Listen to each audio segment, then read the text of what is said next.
mangmangan. And tanong mo, paano mapapanatili yung kahinahunan? Matuto kang umibig, kapatid. Halimbawa, mahal ko ang isang tao.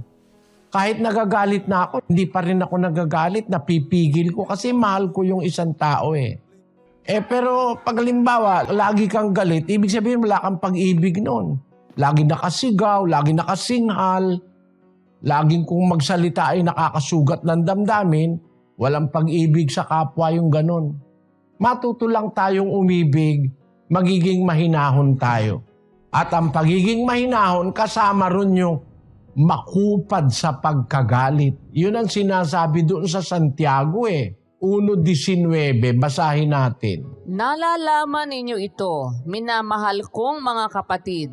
Ngunit magmaliksi ang bawat tao sa pakikinig, magmakupad sa pananalita, magmakupad sa pagkagalit. Magmakupad ka sa pagkagalit. Magmakupad ka sa pananalita. Baka yung sasabihin mo, makakasakit ng damdamin ng iyong kapwa. Pero maging maliksi ka sa pakikinig ng salita ng Diyos.